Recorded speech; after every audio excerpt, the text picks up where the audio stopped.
differences between wealth, finance, wealth, riches, and all that. And his mantra is very interesting. He says, leveraging legacy and invest, build, and grow. And also he talks about financial freedom isn't a dream, it's science.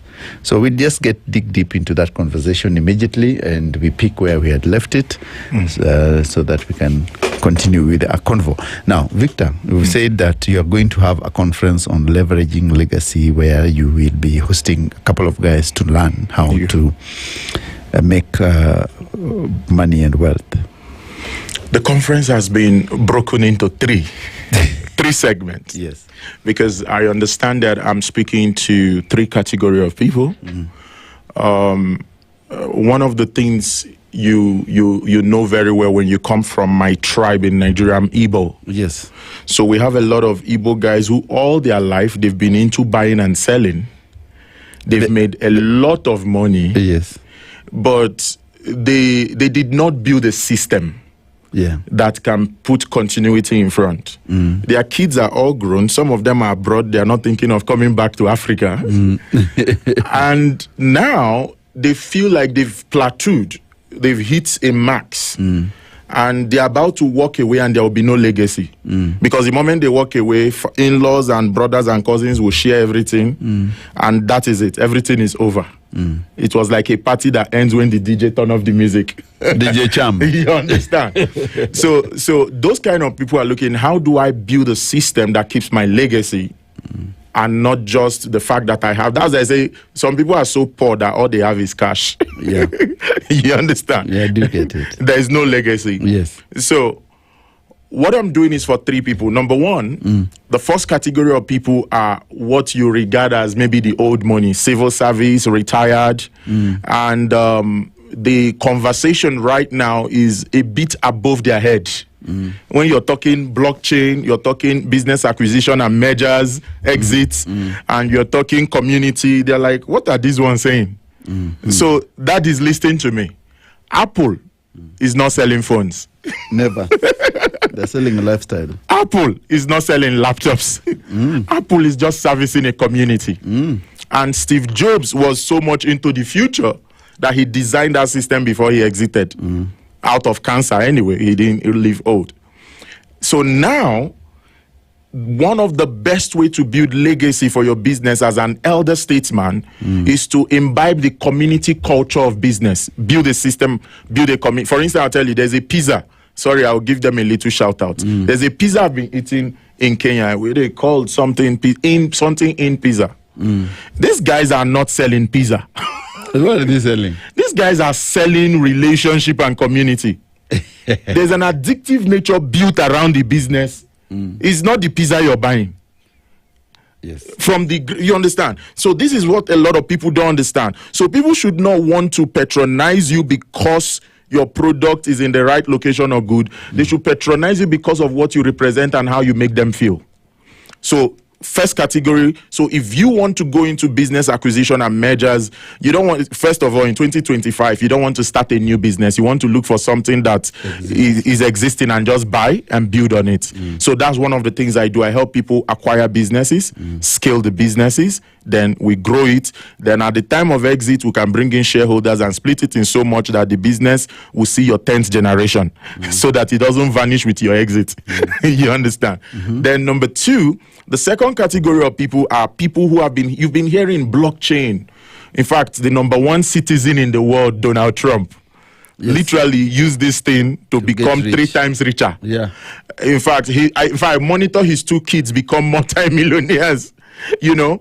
So one of the quotes I put out there, I said, when you go on social media and people are criticizing a thing in their multitude, just know that ignorance is on the rampage. Don't join them. Rather, look for the 1% and listen to the conversation the 1% is having about that thing. So if anybody talks about blockchain or cryptocurrency and all that, and you're not Donald Trump, you're not Larry Fink, you're not MicroStrategy, you're not Elon Musk, your words are not relevant. Because while you're shouting like a mouse, these guys are getting richer. So you want to play like the 1%. So that's why you will come into Africa and you will see a super multi-millionaire. And he said, I don't want to hear anything about crypto. And unknowing to him, he's shooting himself on both legs, not just on one leg. You know? And another irony is this. Can I tell you one irony? This is a conspiracy theory. Most of your elites that tell you not to talk about blockchain and crypto do not have any shillings in the bank. All their money are in that asset. Yeah, in crypto. Yes. Is it not ironic? It's a big irony. It's a big irony. So don't just run into a conversation. You're just, they scam me. They can also scam you in Kenyan shillings.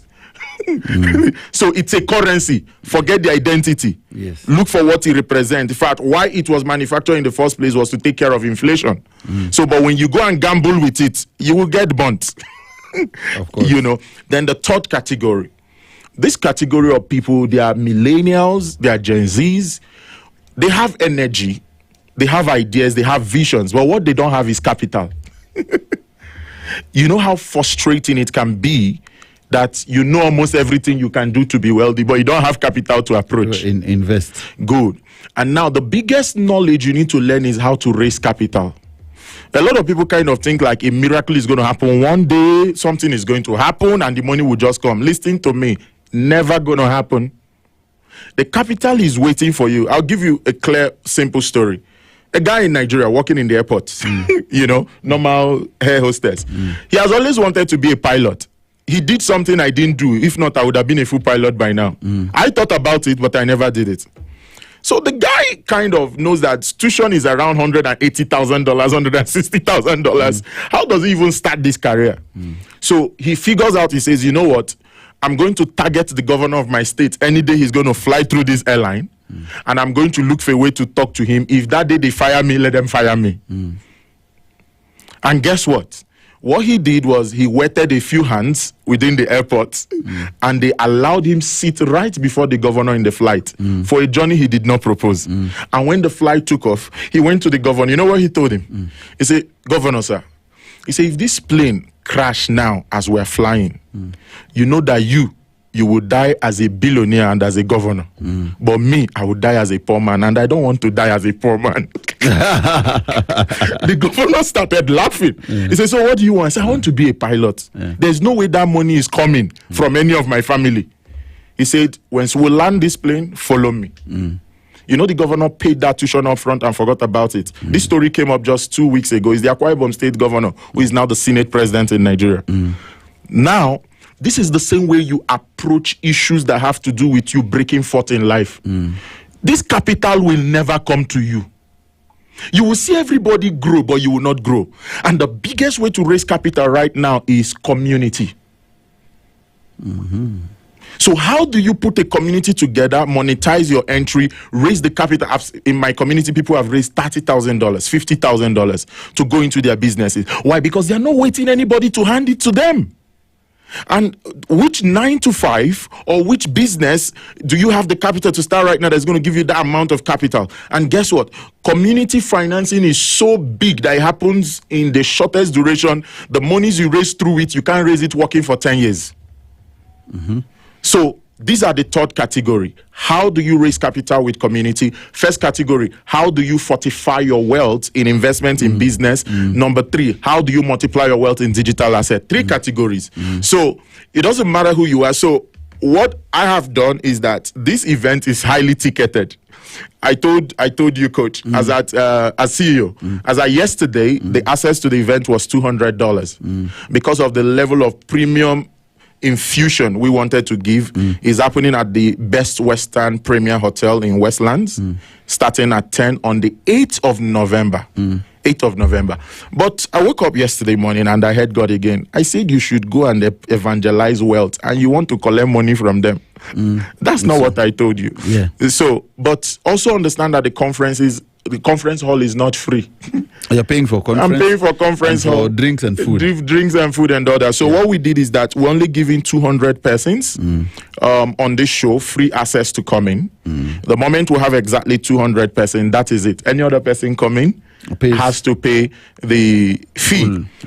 So if you want to be there, what I wanted to do is all you just needed to send your full name to the number that CEO will allow me call for you when he permits. Yes.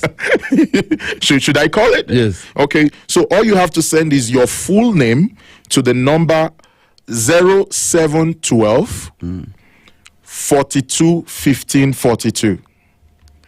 0712 42 15 42. So send your full name and your surname. If you're coming as a husband, I'll give you this advice. Come with your wife. I know why. Do not attend a mind shift event and go back to tell your wife that I attended a conference, the speaker was powerful. That is not a transmission of knowledge. Yes. You guys have to be on the same page. Yeah. If you're a spouse, come with your fiancé. So send your full name to 0712 0712 421542. I'll call it again. 0712 42 15 42. So the moment you send your full name, do me a favor, don't call the line, because if you call even 100 times, I cannot take the call because I'm in the studio. So you want to first of all secure your seat. It's just 200 persons, and you should know that some people already 50 tickets already left. So I just have 150 left. You understand? 0712 42 15 42. Send your full name, and a ticket will be reserved for you, and an invitation will be sent for you. The conference is called Leverage Legacy, Invest, Build, and Grow, and is happening at the Best Western Premier Hotel, Westlands, on the 8th of November. By 10 a.m. prompt, we resume. It's a 3 hours meeting, closed door. And one of the biggest things that is going to happen is the fact you get the opportunity to network with people who are going your direction. So I think we've really captured the conference. Yeah. So you're saying that it's about legacy and build, invest, and grow. Yes. So you are talking about finances, and you say it's not a science. Yeah. It's not a dream, it's a science. It's a science. So what do you hope to achieve in future? So first of all, right now, the goal for me, which I put on the wall, I said, I want to help 1 million families become financially free. Just 1 million families. And what am I advocating for? I grew up in a city called Aba in Abia State in Nigeria. One of the things you know about this city is that almost every family had a business. I was born in the 1980s. Almost every family had a business. It's either they were selling something, drink, or they were selling fufu, or they were selling... There was something. But you didn't see families that were struggling to feed. It's almost elusive to see families now... Struggling to feed. Struggling to feed. Everybody's looking for white collar. Like, what is this? It's a shift of mindset. You know? Yeah. So... First, I want to teach families how to create generational businesses. I can call some generational businesses off my head. Look at Vaseline. Look at Guinness. Look at Close Up. Look at Amstel. Just look at, okay, which sugar. There are some, I saw Kenyan Sugar was happy. Export it. Dangote has built a system. I think his daughter has taken over now. You know? That's how the business does not have to start bim from the top. That's so small. Start small. It's family legacy. Then we also need to teach families that the economies are shifting rapidly to digital. So how do you position yourself within the blockchain space and all that? Then the most important part, every young person, millennial, or let's leave old money. Old money has made their money in politics and other business. But know this, capital right now is people. Strong communities. That's why you see the emergence of podcasts everywhere and all that. The truth about the matter is that I know the next dimension of this podcast that are all launching. All these podcasts you're seeing, they are currencies. They are not just stock platforms. You understand? And that's why I'm so blown away, because of what you guys have done here. You understand? People, now, conversations are currency. So this is how I'm going to break it down for you. There are 4 levels of wealth. 4 levels. The first level of wealth is wealth accumulation. The money you make from what you do. It is the most limited aspect of wealth. Everybody listening to me right now is making money from what they are doing. The problem is that you're stuck at what you do. The second level of wealth is wealth multiplication. It is the money you make from what your money does for you. Yes. Now, the money you get from multiplication is not called the money you make from what you do in the first level of wealth. In the first level of wealth, there are two ways you make money. Either you're selling something or you're serving. Good. Now, I've seen people who are in service, in sales, think that the money they make is profit. Is the biggest ignorance in finance. So you bought this phone for 100,000 Kenyan shillings. I hope I'm exaggerating, guys, so you should know that. And you now sell this phone for 300,000 Kenyan shillings. They ask you the 200,000 Kenyan shillings on top. What it is? You say profit. You see, that is where your problem starts from. You understand? So if the 200,000 Kenyan shillings on the phone is profit, so the money that CEO is making as monthly salary is what? Now they will tell you in economy that it's called wages. Yes. You see, this is a misconception of grammar. As long as you're involved in your money making process, anything you make on top, anything you sell is wages. That's what your time is worth.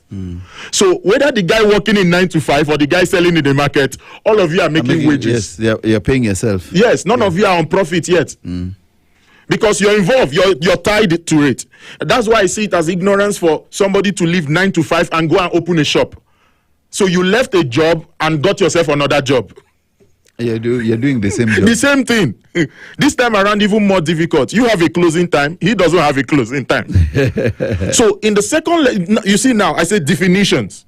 Now, but the second level of wealth, which is multiplication now, is when you take the money you get, which is from your wealth. The money you make from what you do is from your wealth, from your ability to make that your money. Values. Yeah. When you take that money and put it in another dimension, whether you call it stocks, whether you call it blockchain, whether you call it real estate, whatever you call it, but you must get it right. That's multiplication. That is multiplication. Yeah. That is where you can now term it profit. Then you have the third level of wealth, which is wealth fortification. In fortification, you know that whatever is multiplying your money cannot be ancient of days. It can go down tomorrow. The market reverses. So before the market reverses, always move it to fortification. And the only fortification tools in the world right now are two. And gold and silver is not one of them. Argue with me at my conference. Gold and silver are the worst instruments to use as wealth fortification. In fact, let me give you an example. Just type it in your computer. 1971. President Nixon of the United States of America, for the second time, devalued the gold by half. Yes, it anybody can do that. Gold has lost its value of holding wealth. So anybody telling you that is just reading an old script. Then it happened again when America once called everybody who had gold to bring their gold to the vault by force or be arrested before Nixon. So what does that tell you? And right now, the conversation again is on it again that gold is not really even sustaining world powers anymore because people are liquidating their assets to the blockchain using the mother of all cryptocurrencies, which you know the name. I don't know if the media rule allows me to call the name on air. You know, they are putting it there. So what do? You need to understand, money is a game. Wealth is discipline. So do not take discipline to play a game. Yes. And do not play game to allow discipline to function. Discipline must stand ahead for games to be played. If you play the game alone, you're going to fall into Ponzi schemes. You're going to fall into criminology. You're going to steal. You understand? You're going to steal.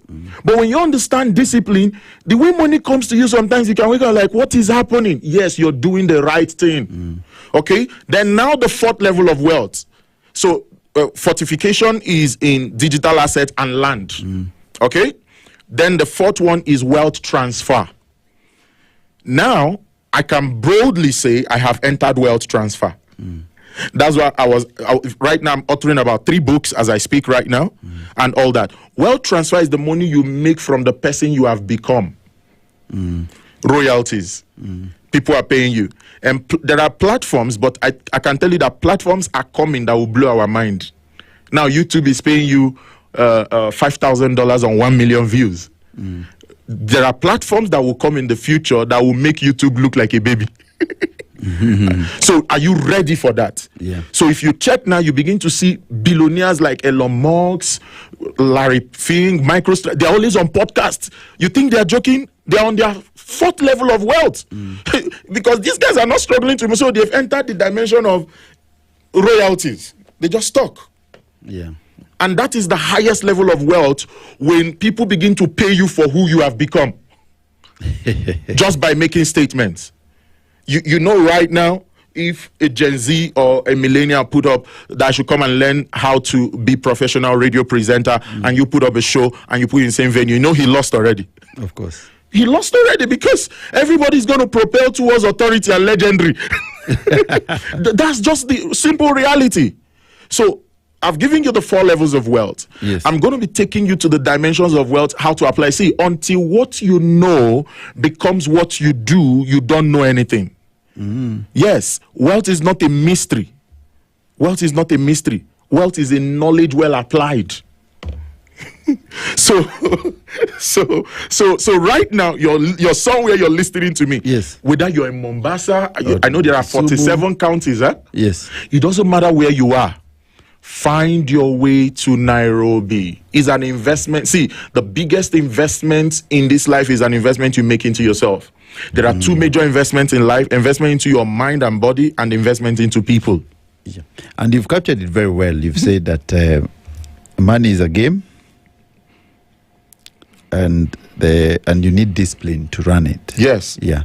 So I want us to have a short break and get into the next segment with the DJ, because remember that the show is both music, conversation, and to see what's happening on our roads. And let me, before I put on my super DJ back on music, let me check what's happening on our roads. And if you're driving along Gong Road is really jam-packed, outbound and inbound as well from Kenya Meteorological College. Inbound there's that the duct which is being constructed, and going towards Impala all the way from Hekima University and Adams Arcade. There's a bit of traffic there, and then coming all the way to Valley Road into Haile Selassie. Remember the viaduct along Serena Hotel. There's along Yaya Center, there's a bit of traffic going into Hurlingham. So if you're in that segment, just know that it doesn't look on Agwings-Kodhek Road, doesn't look good at all, especially along Kilimani CJ's area. On Oloitoktok Road is clear. Kikambala Road looks very good. Oloitoktok Road towards the junction with the Longurene Road, there's a bit of traffic building there. Longurene Road does not look good at all. James Gishuru Road, there's some segments which are very jam-packed. And of course, when I come to Southern Bypass on Langata Road, there's a bit of traffic along Langata Road, especially past Sunshine School towards the Carnival, and this Southern Bypass before you reach the Ulinzi Sports Complex. There's a bit of traffic. I think there's a problem there along that road, so be careful when you're using it towards Kikuyu.